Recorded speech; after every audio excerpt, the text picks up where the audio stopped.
Denis Jacquet, bonjour. Bonjour. Vous êtes le président de Parrainer la croissance, une association donc passionnante où il y a tout un tas d'entrepreneurs qui interviennent. Est-ce que vous pouvez nous présenter ce que vous faites exactement?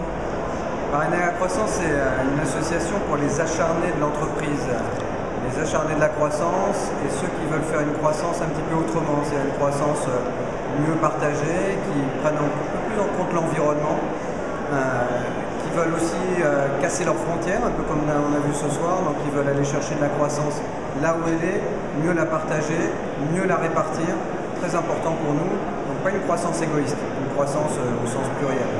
Donc on y trouve du coup des startups, des entreprises confirmées et même des grands comptes qui tendent la main aux entreprises plus petites et qui les emmènent avec elles. Qu'est-ce qui caractérise et Parrainer la croissance par rapport à d'autres clubs d'entrepreneurs en termes d'esprit?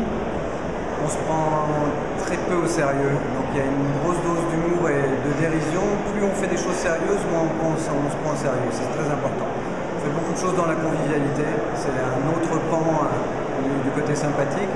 Et troisièmement, on est tous sur un think tank, c'est-à-dire que beaucoup, et ils le font bien, réfléchissent beaucoup, nous on essaie de le mettre en action et de le tester dans nos propres entreprises. Donc ça c'est vraiment la marque de fabrique de Parrainer la croissance. Et les prochains événements de Parrainer la croissance? La marche des entrepreneurs qui va marquer un peu le lancement des journées de l'entrepreneur le 15 novembre. L'idée c'est de descendre dans la rue pour offrir des jobs et de l'investissement aux entreprises. Donc ça c'est notre bébé qu'on est à sa deuxième année, donc on va le faire grandir dans les rues. Donc c'est une marche non contestatoire, elle est positive. Le deuxième, c'est l'accélérateur de croissance, c'est le lancement de cette sorte d'incubateur dédié aux jeunes entreprises, mais sur fond de seniors. Donc c'est des seniors qui viennent assurer les fonctions support permanentes de cette jeune boîte qui se lance. Et enfin, donc pour finir, le blog du Figaro s'appelle Les Paroles d'entrepreneurs. Vous avez une petite parole d'entrepreneur pour conclure? Ainsi soit-il, c'était un grand entrepreneur, paraît-il. Merci beaucoup, Denis.